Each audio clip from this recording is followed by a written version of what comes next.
And we're back with another episode of the AC Milan Zone podcast. Not a great one again. We lose a big game against Atalanta. Ozzy, welcome back. A rather Thank you, Stefano. unfortunate one with a couple costly mistakes and costly injury that perhaps after that we never really recovered. What did you think overall of the game? Yeah, it was. I shouldn't say okay. I think I agree with you. A couple of mistakes led to goals. Again, from set pieces. Could have gone 1-0 up early on, extremely early on, first 20 seconds. Mm-hmm. Some decisions within the game that were a bit poorly executed. I think not a great game from Milan. Theo seemed like a shell of himself. We'll get onto that later. But Again. yeah, again, yeah. Hurts that CDK the Catalaris scored against us.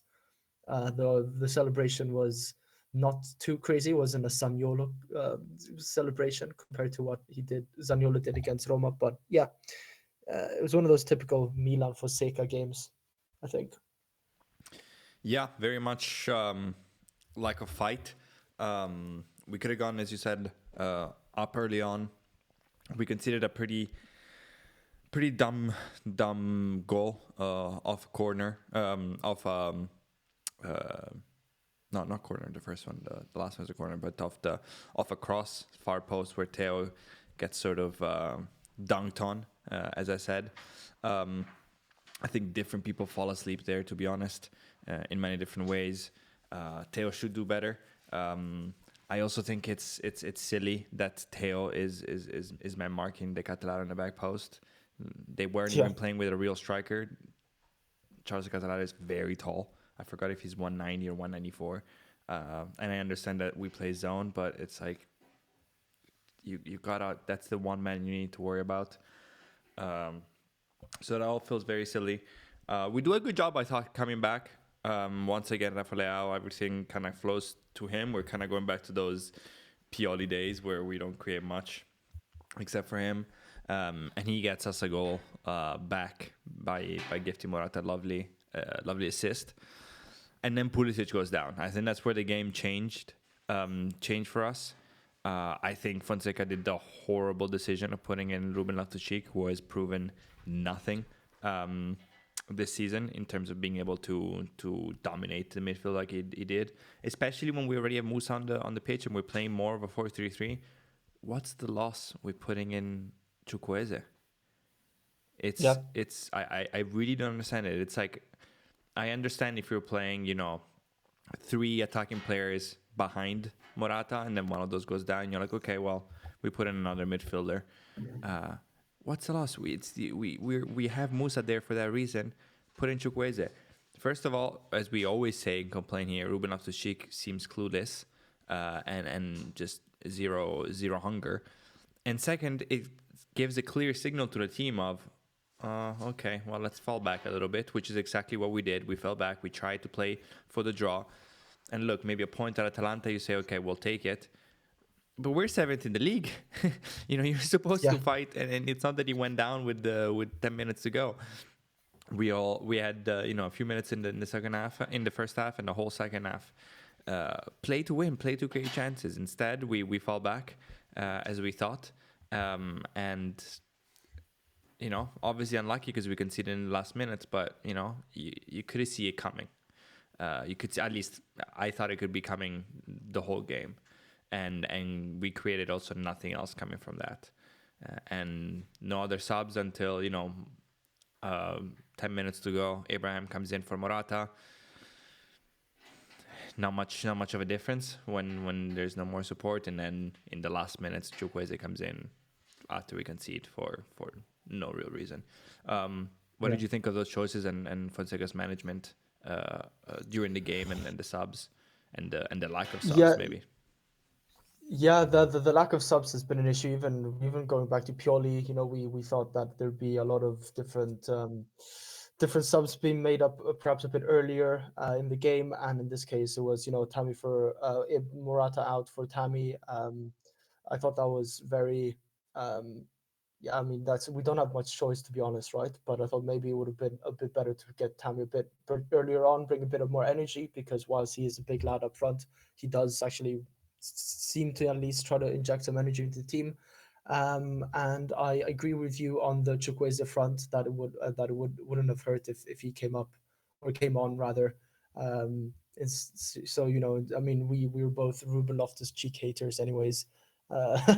He going back. I'm thinking about the game. He did some very funny step overs, but yeah, overall, again, a bit of mismatch with the substitutions. I thought, and typical Fonseca performance by the team. The lack of fight wasn't there, and I think it also goes to show that we don't have much of a bench really. Hoping for Tammy to do more maybe. But we're looking very thin. Motivation levels seem extremely low. I feel like we've been saying this since game week 4, pretty much. Um, it's not looking good. It's not looking good. Yeah, no, absolutely. I'm curious to think what you thought also about the obviously the last goal. We kind of have to address it, how we lost the game. Um, Yeah, no, the corner ball gets deflected. I think there's a few people at fault there. How the deflection comes in the first place, with Randers kind of also just missing, and then obviously Emerson Royal kind of falling asleep as Lokman slides behind him and puts the easy ball in the back of the net. It also seems silly to yeah, concede two goals like this. Just poor preparation on the corners, poor preparation on that balls, which has been an issue for us in the past. Um, yeah, it's yeah. it's No, like we don't want to so help it's ourselves in many ways. You know what I mean? Like y- we're y- we're struggling. We're not playing well. The few things that you can do is, hey, look, we're gonna go the Arsenal way. We're gonna be strong on corners on both ends. We don't concede on that balls on one defensively, and we put away corners when we can on the other end. And look, you'll win games like that. Instead, no, we don't help ourselves and concede two very very uh, easily avoidable goals. yeah. Yeah, no, and I agree that it can be such an easy detail to fix. I feel like, after God knows how many crosses we've conceded on either from set pieces or in game crosses. I feel like we're the reverse of Arsenal and their set pieces. Yeah, honestly, yeah. They've scored a ridiculous amount of like 22, 23 set pieces or just corners actually. I think this season we're the opposite in that we're conceding way too many. Um, there was some I thought I saw during the game and even afterwards some Twitter fans, I'm sure extremely Milan biased, saying that it was a foul when CDK scored. It does kind of look like he has both hands on Theo Hernandez's shoulders when he scores, sort of pushing Theo Hernandez down. I don't necessarily agree with that. I feel like you're just leaning into any contact in the box is a penalty in that sense, or not. Yeah, the reverse. So either a penalty or a foul given Yeah. for the defending team. So I don't think it was that much into it. Theo Hernandez, whilst he's not the smallest player on the pitch, he's not the strongest. So the mismatch of marking there is certainly so apparent. And on the second goal, yeah, it's typical Emerson Real falling asleep or making a rash decision. There were some memes going through Twitter again, or X rather. He's just standing with his legs quite wide apart, his hands wide out, say like looking around, and then towards the end he The seemed to classic like, position. yeah, try to complain to someone else when it's obvious that he's just completely forgotten to man mark, and Lookman just sneaks around the back post, Yeah, and he's a bit unlucky there because there is a deflection. So it's, there is a tiny one, but at it's. the I yeah, don't think it's his most glaring mistake, but it's definitely a it mistake. it doesn't. I feel like it still doesn't change the massive trajectory of the ball. I mean, Emerson Real should be following Lookman there, I think. Yeah, And then okay, maybe if Emerson Real had taken two more steps towards our own goal line, towards the post, they might have hit him and gone in. But then we'd be complaining about him again. But I don't know. This conceding of corners, set pieces in general, and crosses is actually mind-boggling. And it's usually either Emerson Royale or Theo Hernandez that get caught out yeah. in Especially either in games man like this, marking. where again, sometimes it's especially when you're not playing well, it's what's gonna give you the slightest of edge, or it's gonna put you away. It's a game that we easily could have gotten points from. Yeah, I mean, I do have to agree with you. I think also just the way the deflection comes in, that shouldn't happen. I understand zonal marking to some extent, but this is just silly, silly. Again, as we always say, Sunday league kind of behavior and kind of goal to concede at the end. Yeah, To an Atalanta team that did well, but wasn't crazy. Gasp, I guess, because we were playing Ciao Gabbia decided not to play um, the leading scorer of the league until pretty much the dying minutes of the game. Um, we had an opportunity to bring points that we desperately need, and also to sort of continue a decent streak that we've been having in terms of results, and we failed to do so. I did see some interesting conversations about obviously the actually before I talk about that and Theo, to get back to the penalty shout. Yes, I mean I think I'm totally with you there. You see that, I don't know. I don't even know what exactly the rules are in terms of both hands and the shoulders and all that. I always go, would you, if I was the god of football, would I like this to be a penalty? And the answer is just no for me. yeah, yeah, Clicatelarer yeah, is taller. He jumps higher. He has a right to go for the ball. He wins that ball. There's a bit of contact. It's you're in the box. It's a corner. There's going to be a bit of contact. To me, that's never a yeah, foul.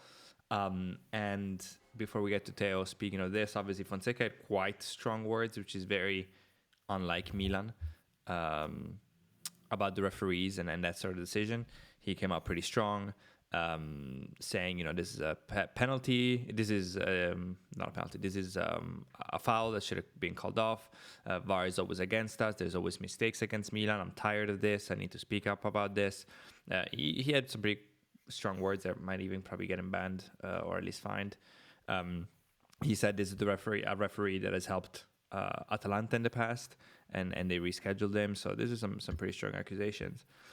Made it all already. It's all very silly from him, and it's made yeah, everything a lot sillier when 10 minutes after that, I don't know if they spoke or not. Alvaro Morata, your most senior leader, I would say, in the squad, goes on the same TV channel and says, we can be speaking about referees like this. We didn't lose because of the referee.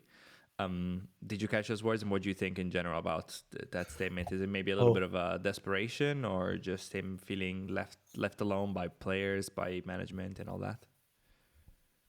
Do you mean Fonseca or Morata Yes, feeling left Fonseca. alone? Fonseca. Yeah, no, I think it's a bit of desperation, and I think I'd almost prefer that kind of mentality. Not that I agree with that he should be blaming referees for all our performances this season, but at least show us a bit of fight. We've had a couple of interesting press conferences and interviews with Fonseca. Everything from stupid Portuguese pastries. I feel like that's still in the back of my mind, and I'd rather him, I'd rather him being a bit more serious and a bit, I guess, perhaps a bit more fired up. Um, I feel there have been other seasons for Milan and other decisions that have been a lot more egregious, a bit more against us. However, the disconnect between Morata's interview and Fonseca's interview or comments after the game, I think it was what you say, 10 minutes. So I don't think they'd have maybe had a proper chance to speak and whatever. So I'm happier to see Fonseca being a bit more riled up and yeah, sort of show that even management can get angry and be fired up to try to fire up their own players. Now, I don't think this was a motivational tactic by Fonseca, but yeah, Yeah, I don't know. I'm not a huge fan of all managers that complain about the refereeing, so wasn't a big fan of that. It does seem, yeah, it seems like, not I don't like it when it's too consistent, like a Mourinho esque, where it's week in week out yeah, where almost. it's a So tactic to I don't know. influence future I don't. refereeing. I can understand that some refereeing decisions in the Turkish league are outrageous, and I have seen examples of it. But the typical Mourinho mo Mm. would be to blame the referees and try to make it about something else. Yeah, no, totally agreed there. I do think it's, yeah, I think one of the last few notes of a very sad, um, yeah, sad time that Fonseca is having at Milan, that I think is coming to an end. I don't think he's getting fired today or tomorrow. But it is, I think, inevitably going to come to the end before the Yeah. end of the season. Um, Mm. uh, I think he was probably never maybe the right appointment for this Milan team. I think maybe he could have. Milan has a history of never really getting top managers, but rather making them good managers. So even the Yeah. greats that have come through Milan, from Ancelotti to Sacchi to Capello and so on, didn't come as massive names, but sort of became big names. Same thing with Pioli to a certain extent. Um, so maybe he could have been a decent coach under different circumstances, where maybe with a management that's more present, and more less green, especially if we look at about Ibra, that had better ideas, that protected him better, that sort of held his hand with a figure like Paolo Maldini, and a team behind him. Um, Maybe then he would have had found some success or at least decent results. In this situation that he's been dropped off, then definitely not. Some of it is not his fault, some of it is. But I think it's one little note of desperation as the currents very slowly close on him. And as fans, I think we can only hope that they close fast enough that we don't ruin a full season and potentially the next one by missing out on the most important European competition there is. But Yeah, we I shall mean see. that's looking even more destined. I mean, how many points are we behind fourth now? Is it double digits? It's 10 or 11 points, isn't it? I Or am I completely thought, let making me that up? tell you, I haven't looked at the league Anyways, table because it's been depressing. So we're in seventh, yeah. 22 points, and Fiorentina is in fourth, tied with Inter and Lazio at 31. So 9 points behind. We Okay, obviously yeah. do have the game That- in That's hand, although that's we true. not really. We only gave in hand to Lazio, not to Inter and Fiorentina, because obviously they also missed out the game because of the Bove accident. So yeah, Hmm. which is not like a insurmountable gap by any means, and we've seen No, that it's, top it's teams still can still slip, early December. It's but still early December. it does Yeah. not look like we would be capable of doing that at the moment. It No. looks like maybe we would be able to compete with Juve if we get our stuff together, but not really within grasp. And I'm not really sure that if and when Fonseca goes, again, for me, it's a when, that this management would be able to replace him with someone interesting or good. We would need a strong man, someone who I don't know, can sort of gather together and muster up together the courage within these players, and also be a figure off the pitch, because we have none beyond Ibra's sporadic weird statements, and Mhm. that's a tough job. Um, Overall, Yeah, I pretty. mean, our sporting director Ottavio, he was I don't know, dismissed or mutually agreed to leave, but apparently there was a row with Ibra. That does not shock me. I'm not sure, I haven't read the exact details. I think it was either today or late last night it came out. It was disagreements regarding Milan, the first team, and all the way down to Milan Futuro. So which is also looking like, I shouldn't say a failed experiment, the Milan Futuro, but it's not looking good for them either. Of course, they are extremely young, etc. But it seems that it's quite a lot of chaos right now unfolding in Milan's sort of top brass or management, with rumors as well that Cardinale might be wanting to sell Milan. I'm not sure what basis that was on or where I read that. Can't remember, but I agree with you that Fonseca, at least either this season, but certainly will not be manager for us in August when we start up season 25-26. Yeah, for sure.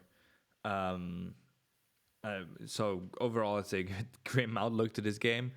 Mm-hmm. Only on top of negative news, of course, Christian Pulisic goes down. It looks like his 2024 might be done, meaning obviously missing tonight's game against Red Star Belgrade.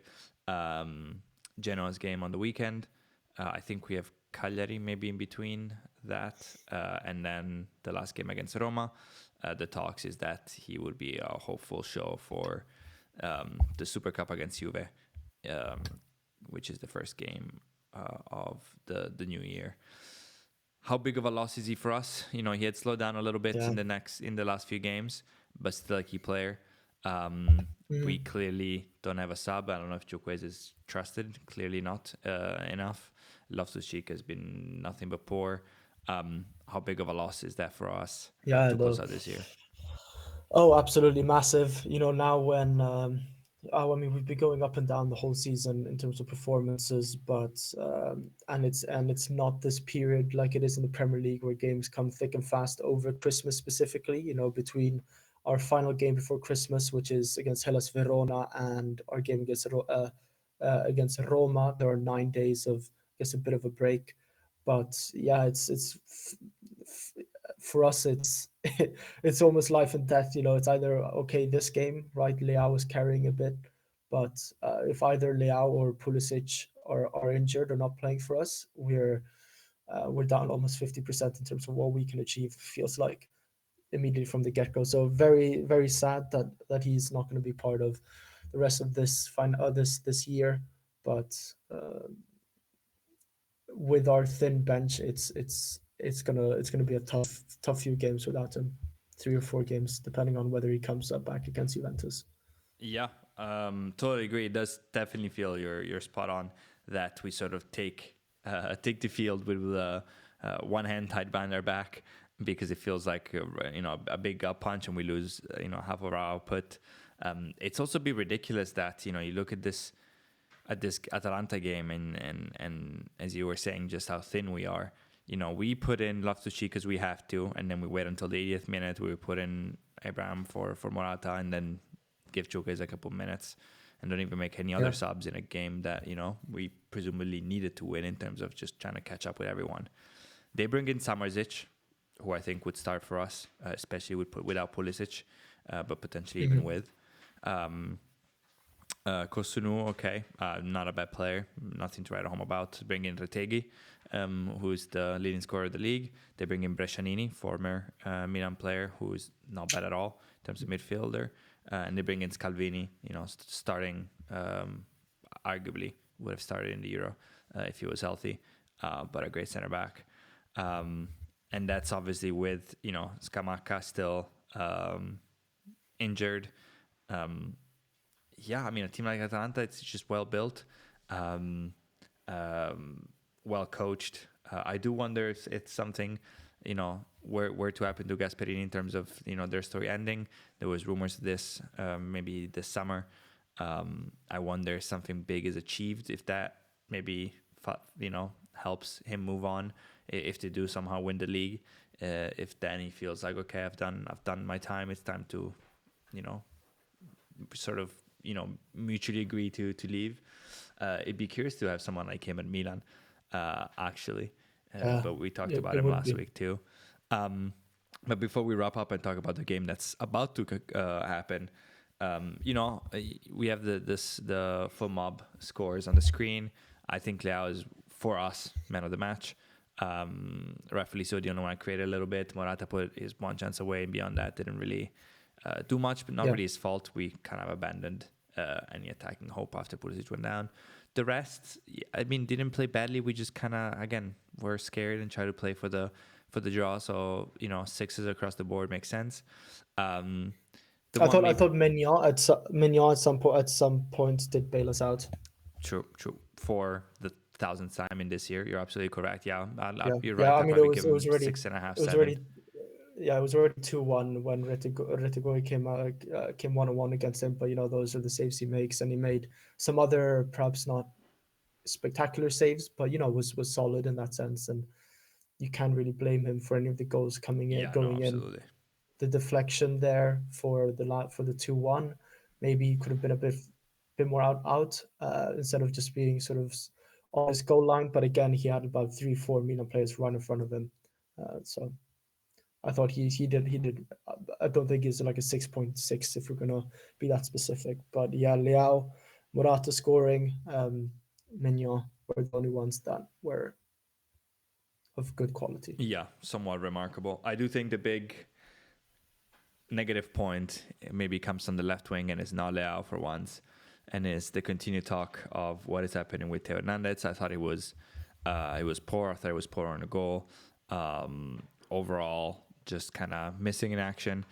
For all the talk that Emerson Royal probably rightfully gets in terms of just him being not good enough, there seems to be at least effort, while that oftentimes lacks with Theo.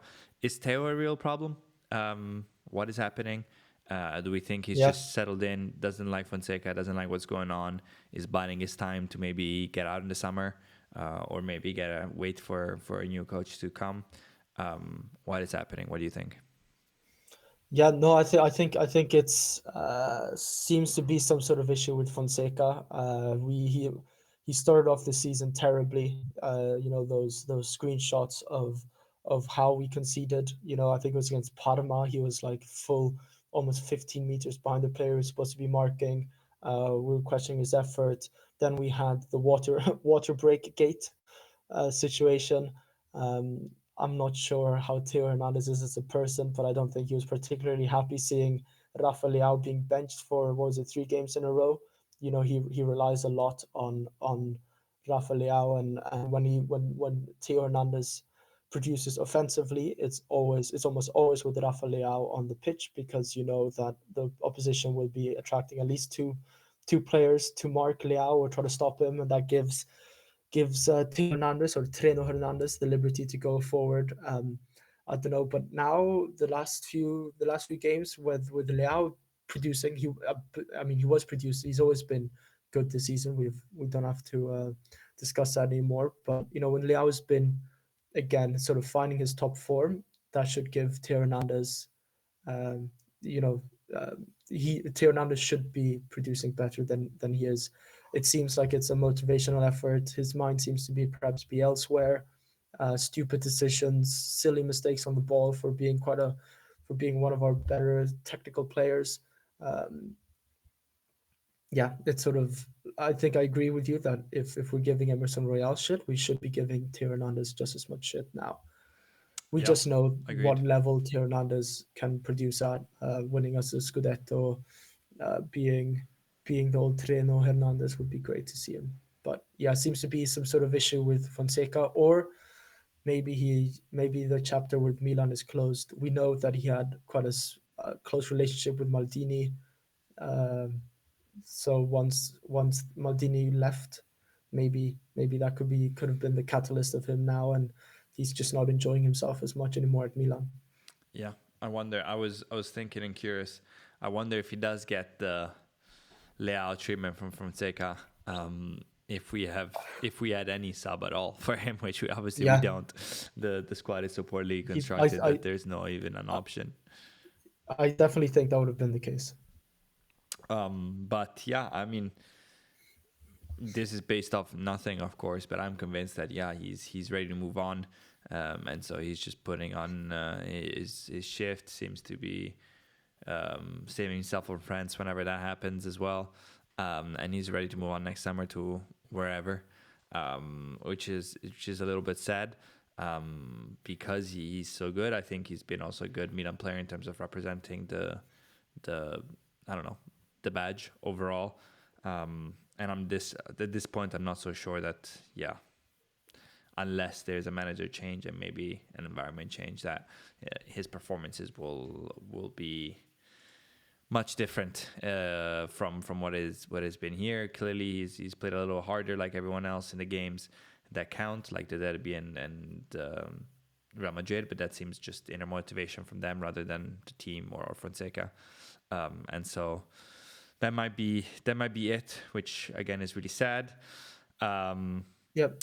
Speaking of maybe former glory players, there's a report today by Gazzetta, which obviously means nothing is certain, that Tonali is not so happy in Newcastle. Of course, Newcastle has been struggling this season. Perhaps the fit isn't really there, and perhaps Sandro would like to come back to the sunny country. And if that is true, I would assume that coming back to his club would be his preferred option. Of course, this is at the end of the business. He will go wherever the possibility arises, and whoever is willing to pay for him. I would take him back in a heartbeat. I would take him back in a heartbeat. Oh, absolutely. I mean, Fofana, Reinders, Sandro, with Fofana sort of in the middle, and Sandro who can cover up for Reinders but also go up a little bit, would be an absolute godsend. Another Italian, so better for the lists. A player that actually loves Milan, a player that always tries hard. Yeah, Yeah. makes me miss him and a few other players. Yeah, no, and it would be great to see him back. And just like you said, it is Gazzetta. Maybe they're just fishing for rumors. I think financially it would be quite difficult for us to get him back unless he takes Yeah, again a massive pay cut. I would see almost by half. yeah. I I think he's mean, earning something like nine yeah. million euros. I mean that's for everyone though. Yeah. I don't think even if you were to go to Juve, Inter, or Napoli, anything like that, Oh that he's yeah. getting But maybe paid. either find another Premier League team or maybe fish somewhere the bigger team in Spain. But yeah, Yeah, even Spain struggle with wages yeah, unless it's Real Madrid, Barcelona, or Atletico. But yeah. I mean, yeah, assuming though the I would rumor's take him true out. that he wants to go back, though, that assumption has to come with the fact that he's okay with cutting his salary, because I don't think, yeah, it just doesn't. Nothing Yeah, can be yeah. done. Uh, Otherwise, an interesting rumor, not super Milan connected, but I want to get your thoughts. I saw that PSG has grown tired of Donnarumma, even though I feel like the criticism, as much as Mhm. I hate the man for what he's done, don't get me wrong, about his performance has been, I don't know, overblown. Does the man make mistakes? Yes. Is he one of the top 5 goalkeepers in the world? Absolutely. Um, but I think they're at PSG. They're sort of turning a page of, hey, we didn't win anything when we literally bought everyone. So now, if you're on a high Yeah, salary, also the money is starting to dry up a little bit, and the regulation is also going up a little bit. And maybe they're taking a little bit of a more calm approach, where they're like, hey, we'll still buy players that are good, but let's try to take our time here, do a more of a Man City thing, um, and add pieces slowly and try to build a culture rather than collect Panini figurines. Um, yeah, you're but bang on that one. it'd be Yeah. interesting to see. There's a lot of clubs in Italy. I assume he would also like to come back. What do you think of that situation? Do you think it's coming back to Italy? And if he does, Inter's been looking for a keeper obviously for a long time, because Sommer is very old and not great. Um, what happens if Donnarumma goes to Inter? Does the world explode? Oh, I think the world would explode. Honestly, genuinely. No, I would. Can I he mean, live I in the shouldn't say. city? Would he need to fly in? Maybe stay in Paris Ooh, and fly in for trainings and games, because it would be tough. no, yeah. I mean, I would. I think I would hate him. I mean, I already hate him, so but I'd hate him even more. I've been hate watching Donnarumma ever since he left, and I can agree with you that he is a perhaps a top five goalkeeper in the world. He is in. He does make mistakes, and I can somewhat agree with you that. I mean, I just felt like he would have outgrown the mistakes by now.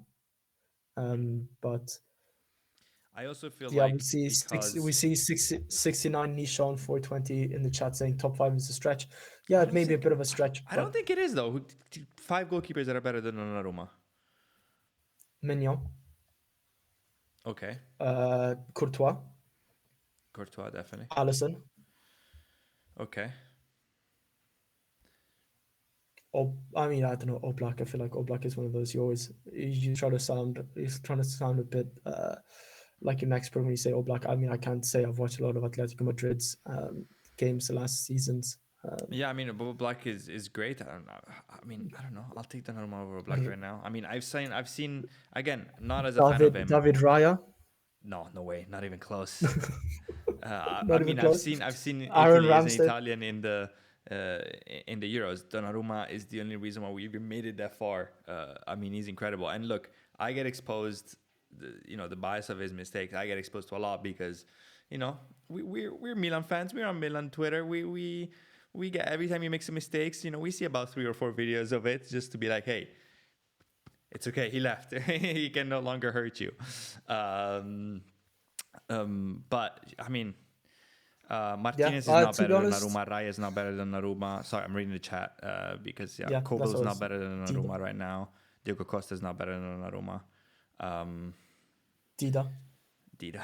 Dida's a legend. And Mbappe's dad, as far as I'm concerned. Um, yeah, I mean, Mike in form is better than Aruma, but Mike also has his up and downs. Um, Hmm. Courtois, I'll take. Although, yeah, he also needs to stay healthy. Um, yeah, I don't know. We'll see. I think if he Yeah. does come back to Anyways, Italy, unless Magnan goes, it would be pretty weird for Milan to get him back. So I think that ship has sailed.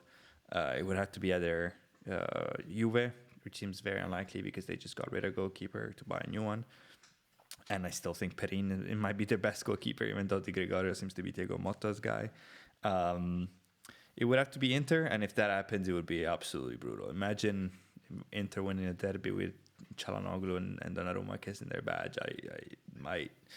There might be riots in the whole city of Milan. yeah.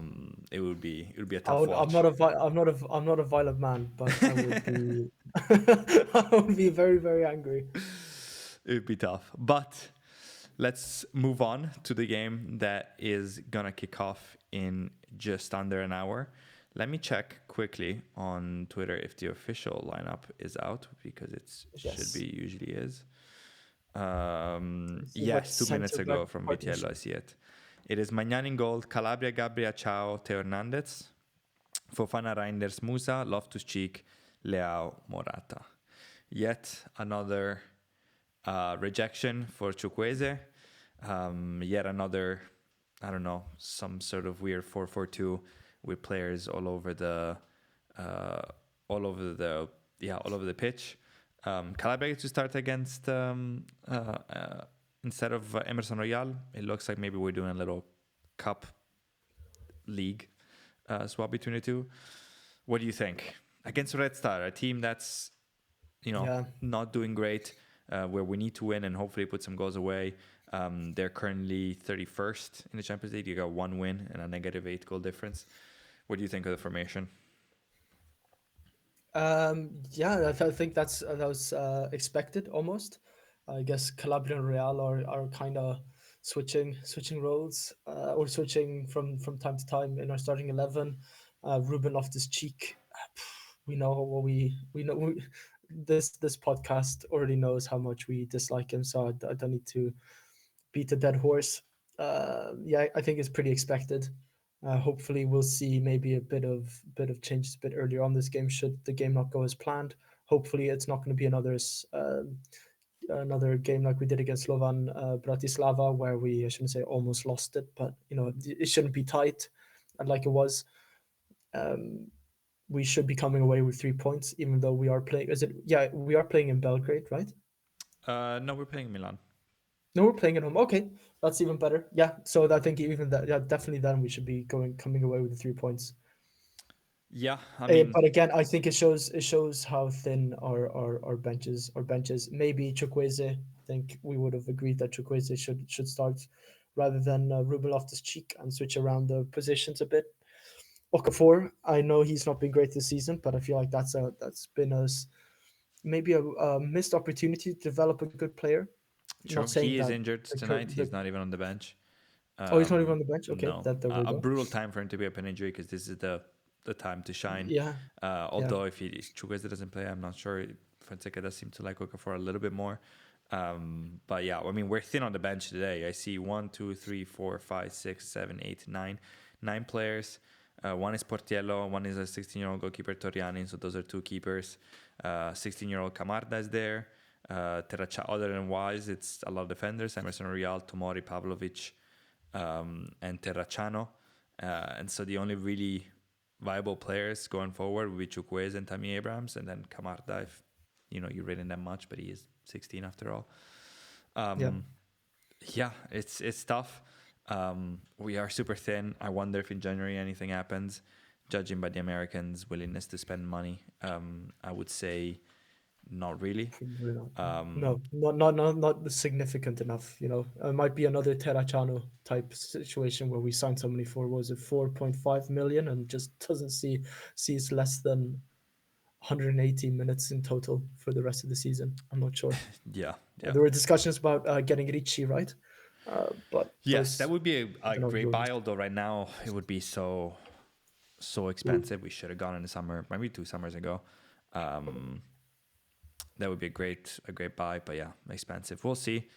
I don't know much obviously about Red Star because I'm not one to observe the Serbian league much. I'll be honest. Yeah, no, no, Um, it's the Djokovic derby, his two favorite teams. That true, was true, true. plastered all over The Twitter goat. and But Instagram. they're not ones for a boring Champions League game. Now we are, so we'll see whoever comes out We strongest. definitely are. They lost 2-1 to Benfica, 4-0 to Inter, 5-1 to Monaco, 5-2 to Barcelona, and then won 5-1 against Stuttgart. So, you know, They also in the Serbian Superliga they beat Tekstilac Odzaki 6-0. which is a shame because if I had to pick a Serbian team, I would pick Testicular Tizaki or whatever you just said. Yeah, I root for them all the way. So yeah, I mean, we'll see. A win is a must. The rumors of Fonseca's demise will increase if we don't.